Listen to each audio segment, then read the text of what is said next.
Bismillahirrahmanirrahim. Assalamualaikum warahmatullahi wabarakatuh. Alhamdulillahi ala ihsani wa syukru lahu ala taufiqihi wa amtinani. Asyhadu an la ilaha illallah wahdahu la syarika lahu ta'dhiman li sya'ni. Wa asyhadu anna Muhammadan abduhu wa rasuluhu ad-da'i ila ridwani amma ba'd. Kaum muslimin rahimani wa rahimakumullah. Alhamdulillah kita bisa bertemu kembali dalam kajian hadis arba'in, dan insyaallah di kajian hadis arba'in kali ini kita akan melanjutkan kajian hadis arba'in nomor 37. Bismillahirrahmanirrahim. Qala al-muallif rahimahullah. Penulis buku ini Al-Imam An-Nawawi rahimahullah mengatakan al-haditsu as-sabi'u wa thalathun, hadis ke-37. An Ibnu Abbasin radhiyallahu anhuma, dari sahabat Abdullah bin Abbas, semoga Allah meridhoinya. Kaitan dengan sekilas biografi Abdullah bin Abbas telah disebutkan di hadis nomor ke-19. Anin Nabi sallallahu alaihi wasallam, dari Nabi sallallahu alaihi wasallam, fi ma yarwihi an rabbih tabaraka wa ta'ala annahu qala, mengenai apa yang beliau meriwayatkan dari Rabbnya tabaraka wa ta'ala, Allah subhanahu wa ta'ala berfirman. Artinya bahwa hadis ini adalah hadis qudsi, mirip dengan hadis arba'in nomor ke-24. Innallaha katabal hasanat wasayyi'at. Sesungguhnya Allah subhanahu wa ta'ala menetapkan berbagai kebaikan dan keburukan. Maksudnya adalah bahwa Allah subhanahu wa ta'ala telah membuat ukuran dan standar makna kebaikan dan keburukan. Semuanya tercatat di dalam kitab Allah subhanahu wa ta'ala. Al-Imam Ibnu Allan beliau pernah mengatakan, yang dimaksud dengan katabal hasanati wasayyi'at adalah Allah subhanahu wa ta'ala memerintahkan untuk menjaganya dengan menuliskan keduanya, yaitu kebaikan dan keburukan tersebut, atau menuliskan keduanya di dalam ilmunya, yang keduanya itu selaras dengan kenyataan hidupnya. Syekh Atiyah Muhammad bin Salim rahimahullah beliau pernah mengatakan, maknanya adalah bahwa Allah subhanahu wa ta'ala telah menjelaskan kepada para malaikatnya bagaimana menuliskan amal hambanya, baik itu perbuatan ataupun kemauan. Kaum muslimin rahimani wa rahimakumullah, dari dua makna yang disebutkan tersebut, yang disebutkan oleh Al-Imam Ibnu Allan dan Syekh Atiyah Muhammad Salim, bahwa Allah subhanahu wa ta'ala menuliskan kebaikan dan keburukan dari hamba-hambanya di dalam Lauhil Mahfuz. Semuanya Allah Ta'ala catat di dalamnya. Kemudian yang kedua-duanya, yaitu antara kebaikan dan keburukan, ditulis oleh malaikat ketika hamba tersebut melakukannya. Ini adalah makna kaitan dengan innallaha katabal hasanat wasayyi'at. Catatan di Lauhil Mahfuz dan catatan ketika hamba melakukan kebaikan atau keburukan tersebut. Sehingga Al-Imam Al-Mulla Ali Al-Qari rahimahullah mengatakan, wal muradu bil hasanah, yang dimaksud dengan kebaikan itu adalah sesuatu yang dengannya mendatangkan pahala. Sedangkan wal muradu bis sayyi'at, yang dimaksud dengan as-sayyi'at adalah sesuatu yang berhak bagi pelakunya untuk diberikan hukuman. Kemudian kata Rasulullah SAW dalam hadis ini, summa bayyana dzalika, kemudian Allah Subhanahu wa taala menjelaskan tentang itu, yaitu Allah menjelaskan tentang kebaikan, Allah menjelaskan tentang keburukan, agar hamba-hambanya itu tidak salah dan tidak salah dalam memahaminya, sehingga mereka bisa membedakan antara kebaikan dengan keburukan tersebut.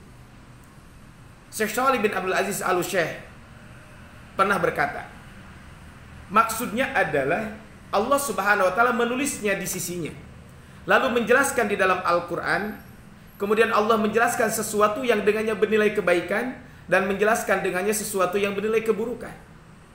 Maknanya juga bisa menjelaskan amal yang dicatat sebagai kebaikan bagi seseorang, dan menjelaskan amal yang dicatat sebagai keburukan bagi seseorang. Kemudian setelah itu disampaikan, faman hamma bihasanatin, barang siapa yang ingin melakukan kebaikan, yaitu barang siapa yang berhasrat, niat yang kuat untuk melakukan satu kebaikan. Ini adalah faman hamma bihasanatin. Sehingga kata Imam Ibnu Allan ketika menyebutkan tentang faman hamma bihasanatin, maksudnya adalah dia menghendaki kebaikan itu, dan pada dirinya ada keinginan yang kuat untuk melakukan itu. Lalu diketahui darinya ada keinginan kuat, yaitu tekad untuk melakukan dan adanya ketetapan hati atas perbuatan tersebut. Faman hamma bihasanatin falam ya'malha. Kemudian dia tidak mengamalkan amalan tersebut. Dia tidak jadi melakukan amalan tersebut karena ada halangan dan rintangan. Dengan udzur tertentu dia batal melaksanakan keinginan tersebut atau menundanya, bukan karena mempermainkan niat atau melecehkan niat. Maka kata Allah Subhanahu wa taala dalam hadis kursi ini, katabahallahu indahu hasanatan kamilah. Maka Allah Subhanahu wa taala akan tetap mencatat di sisinya mendapatkan satu kebaikan secara sempurna. Maksudnya adalah keinginan yang berbuat baik itu tetap akan dicatat oleh Allah Subhanahu wa taala ketika dia sudah punya niat yang kuat, tekad yang kuat. Tetapi karena ada alasan, karena ada udzur, atau memang dia ditunda kebaikan tersebut sehingga dia tidak sempat melakukan kebaikan tersebut, maka tetap akan mendapatkan kebaikan. Syekh Abdul Muhsin Al-Abbad hafizahullah, beliau pernah menyampaikan bahwa ketetapan satu nilai kebaikan adalah hal yang kuat jika dia memang memiliki keinginan kuat terhadapnya. Ya walaupun dia tidak jadi melakukannya dan nilainya itu adalah satu kebaikan secara sempurna. Kenapa? Karena dia tidak ada keinginan menguranginya. Balasan kebaikan itu berlaku bagi keinginan, bukan pada amalnya. Syekh Muhammad bin Shalih Al-Utsaimin rahimahullah ketika disebutkan jika ada orang yang mengatakan kaifa yuktabul hasanah wa walam yaf'alha, bagaimana sebuah kebaikan itu akan dicatat padahal dia belum melakukan kebaikan tersebut? Maka jawabannya adalah disebutkan bahwa karunia Allah itu adalah wasi, fadlullahi wasi. Karunia Allah itu sangat luas. Hasrat adalah yang membawa dampak kebaikan. Karena hati memiliki hasrat keinginan untuk melakukan kebaikan dan keinginan untuk melakukan berbagai macam aktivitas amal-amal soleh, maka Allah mencatat kebaikan itu, Allah mencatat niat itu sebagai satu kebaikan.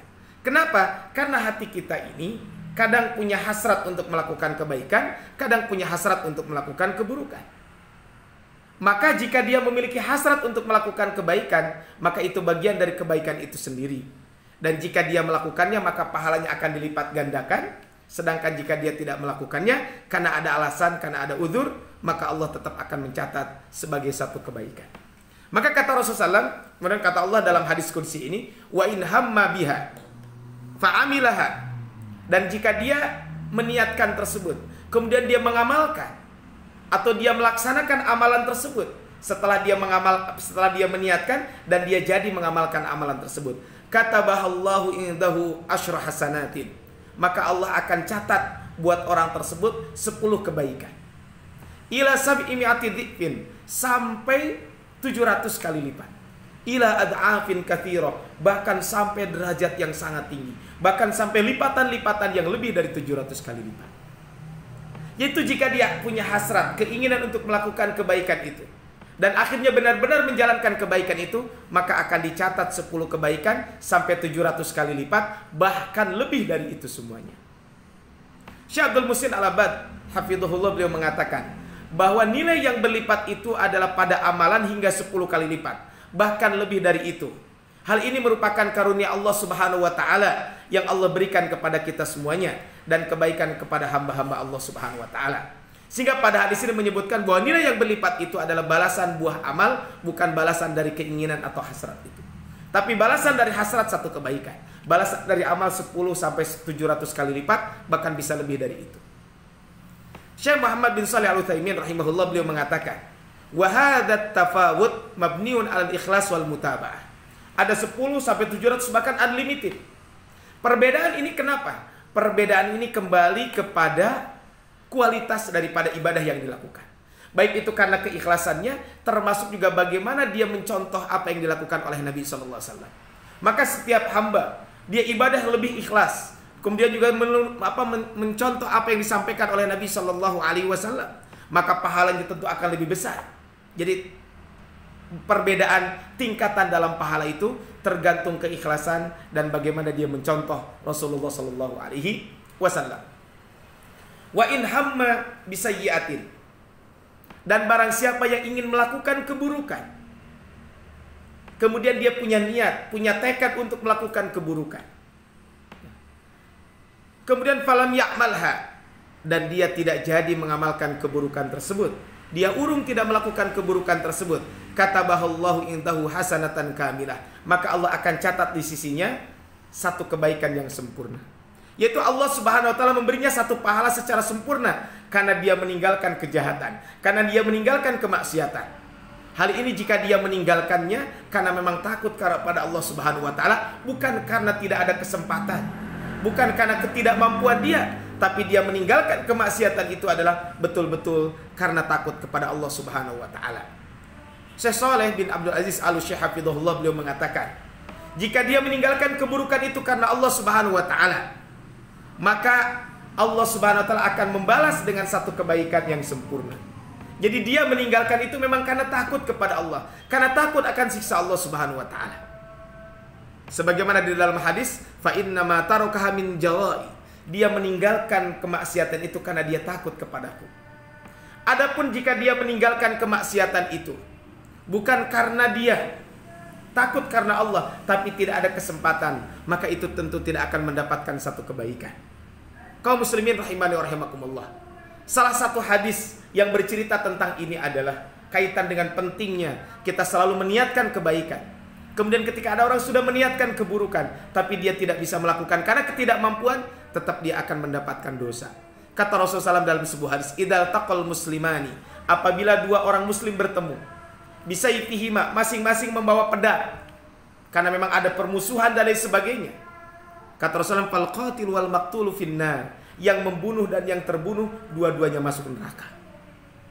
Fakultu ya Rasulullah, sahabat Abu Bakar yang meriwayatkan hadis ini, saya mengatakan kepada Rasulullah SAW, ya Rasulullah, hadal qatil, ini orang yang terbunuh, gimana dia bisa masuk neraka? Hadal qatil fama balal maqtul, ya Rasulullah, orang yang terbunuh wajar masuk neraka, orang yang membunuh wajar masuk neraka. Tapi ini bagaimana dengan orang yang terbunuh? Kenapa dia bisa masuk neraka? Apa kata Rasulullah? Innahu kana harisan ala qatli sahibihi. Sesungguhnya orang ini semangat, punya niat yang kuat untuk membunuh saudaranya, untuk membunuh sahabatnya. Tetapi dia karena keduluan terbunuh, maka dia tidak ada kesempatan untuk membunuh tersebut. Makanya kaum muslimin rahimani wa rahimakumullah, kita penting yang namanya khasyatillah. Kita selalu memiliki rasa takut kepada Allah Subhanahu wa taala. Wa in hamma biha, dan jika dia meniatkan keburukan, fa'amilaha, kemudian dia mengamalkan keburukan tersebut, katabahallahu sayyi'atan wahidah, maka Allah akan mencatat dengan satu keburukan. Yaitu keburukan itu dia jadi dilaksanakan setelah dia meniatkan tersebut, maka akan Allah catat dengan satu dosa.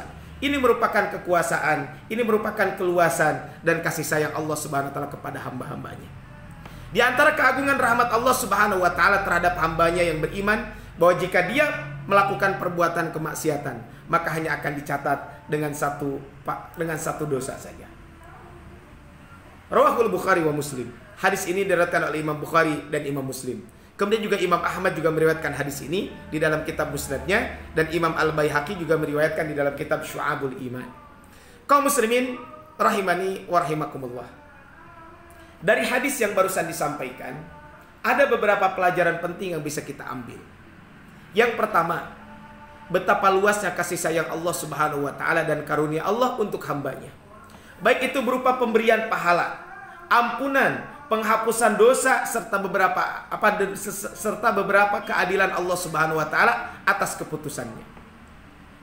Hal ini sesuai dengan firman Allah Subhanahu wa taala, "Man jaa'a bil hasanati falahu asyru amsalihha." Barang siapa yang membawa amal yang baik, maka baginya akan mendapatkan pahala 10 kali lipat amalannya. Wa man jaa'a bisayyi'ati, dan barang siapa yang membawa perbuatan jahat, fala yujza illa mislaha, maka dia tidak diberi pembalasan melainkan dengan balasan yang seimbang dengan kejahatannya tersebut. Wa hum la yudlamun, dan mereka itu tidak akan pernah dizalimi.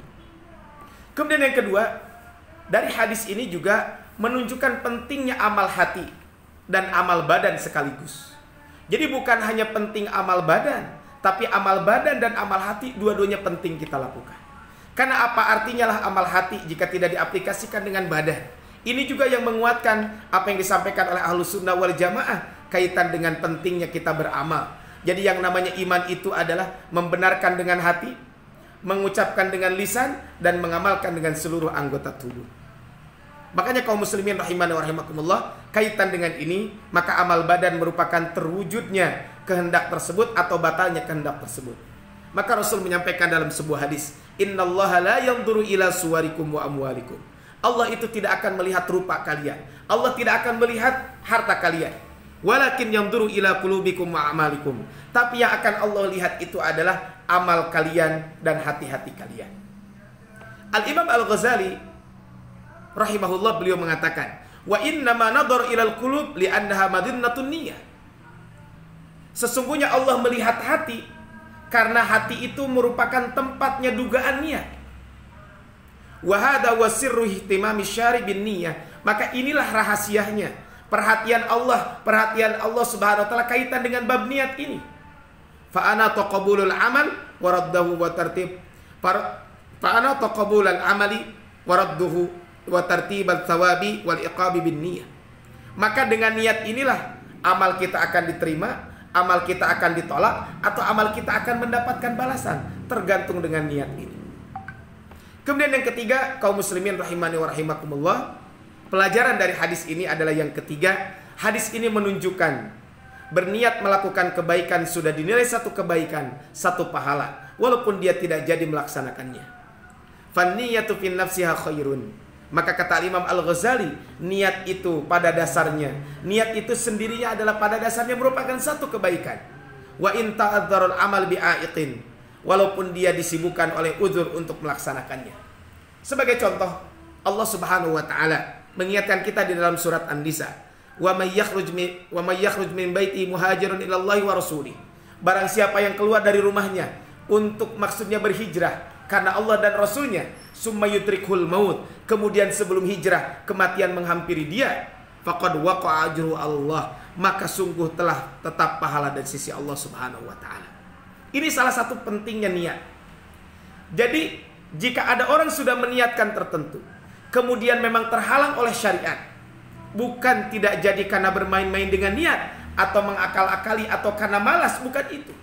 Tapi memang karena ada uzur, dia tidak bisa melakukan itu, maka orang tersebut tetap akan mendapatkan pahala di sisi Allah Subhanahu wa taala. Makanya kaum muslimin rahimani wa rahimakumullah, jadi jika ada orang sudah meniatkan kebaikan, dia tidak bisa melakukan itu karena dua sebab. Satu, jika tidak melakukan karena apa? Jika tidak melakukan karena ingin melakukan hal yang lebih baik lagi, atau karena uzur akhirat, bukan uzur masalah dunia. Misal ada orang bernadar ingin bersedekah 1 juta, kemudian dia menjadi 2 juta, itu lebih baik, maka itu tidak masalah. Termasuk juga adalah jika ada uzur yang menghalangi dia. Contohnya adalah dia sudah niat untuk saum, tapi dia qadarullah dia sakit, maka dia tetap akan mendapatkan pahala yang sama. Yang kedua adalah tidak jadi melakukan amalan itu karena terhalang oleh urusan dunia. Syekh Muhammad bin Shalih Al-Utsaimin rahimahullah mengatakan, contoh kaitan dengan ini adalah jika ada orang yang berniat untuk sholat 2 rakaat duha, kemudian ketemu temannya dan akhirnya jalan-jalan dengan temannya, kemudian dia meninggalkan sholat dan pergi bersamanya untuk jalan-jalan, maka dia tetap akan diberikan pahala karena keinginan yang pertama dan tekadnya yang pertama, tetapi dia tidak diberikan pahala atas perbuatannya karena dia tidak jadi melakukannya dengan tanpa uzur dan bukan berpindah kepada perbuatan yang lebih utama. Kemudian berikutnya adalah tidak jadi melaksanakan amal karena mempermainkan niat. Maka dia berniat namun sekaligus merencanakan kegagalan apa yang telah direncanakannya. Yang seperti ini maka dia tidak akan mendapatkan apa-apa. Ini adalah pelajaran yang ketiga. Yang keempat, kaum muslimin rahimani wa rahimakumullah, pelajaran dari hadis ini juga adalah ini menunjukkan bahwa mewujudkan niat baik dalam kehidupan nyata akan diberikan ganjaran 10 kebaikan hingga 700 kali lipat. Jadi berniat baik saja sudah dapat 1 pahala, lalu mewujudkan mendapatkan 10 bahkan sampai 700 kali lipat. Kemudian yang kelima, kaum muslimin rahimani wa rahimakumullah, orang yang berencana berbuat saat satu keburukan, lalu dia tidak jadi melakukan keburukan tersebut, maka dia tetap akan mendapatkan nilai 1 kebaikan pula. Sebab dia membatalkan itu bukan perkara mudah, tapi dibutuhkan perjuangan yang cukup berat. Oleh karenanya sangat wajar jika dia tetap mendapatkan 1 kebaikan. Makanya kata Imam Al-Munawi ketika menjelaskan ini, kata beliau, jika dia meninggalkannya karena takut kepada Allah dan karena ingin mendekatkan diri kepadanya, sebagaimana ditunjukkan dalam tambahan dalam riwayat Imam Muslim disebutkan, sesungguhnya dia meninggalkan karena aku Jika dia meninggalkannya karena urusan lain yang membuatnya berpaling dari keburukan ini, maka ini tidak termasuk dia akan mendapatkan pahala. Kemudian yang keenam adalah seseorang yang akhirnya melakukan keburukan yang diniatkan, maka dia hanya mendapatkan satu keburukan saja. Jika kesalahannya itu termasuk dosa kecil, maka dia dinilai telah melakukan keburukan kecil. Dan jika memang perbuatan itu sudah termasuk dosa besar, maka dinilai telah melakukan satu dosa besar. Kaum muslimin rahimani wa rahimakumullah, kasih sayang Allah itu sangat luas. Karena kasih sayang Allah ini sangat luas, tentu bagi kita semuanya adalah harus mengoptimalkan kasih sayang ini. Di antara bentuk kasih sayang Allah adalah Allah memberikan kepada kita amalan-amalan hati dan amalan-amalan anggota tubuh. Perbanyaklah niat untuk melakukan kebaikan. Punya tekad terus-menerus untuk selalu melakukan kebaikan. Mudah-mudahan Allah mudahkan kita untuk melakukan kebaikan tersebut. Dan seandainya ada uzur, jika kita sudah meniatkan kebaikan, maka tetap akan mendapatkan pahala di sisi Allah Subhanahu wa Ta'ala. Kaum muslimin rahimani wa rahimakumullah, saya kira itu saja mungkin yang bisa disampaikan di kesempatan kali ini. Semoga Allah Subhanahu wa taala mudahkan kita untuk melakukan berbagai macam aktivitas kebaikan. Rabbana hab lana min azwajina wa dhurriyyatina qurrata a'yun waj'alna lil muttaqina imama. Rabbana la tuzigh qulubana ba'da idh hadaitana wa hab lana min ladunka rahmah innaka antal wahhab. Rabbana atina fid dunya hasanah wa fil akhirati hasanah wa qina adzabannar. Subhana rabbika rabbil izzati amma yasifun wa salamun alal mursalin walhamdulillahi rabbil alamin. Barakallahu fikum. Assalamualaikum warahmatullahi wabarakatuh.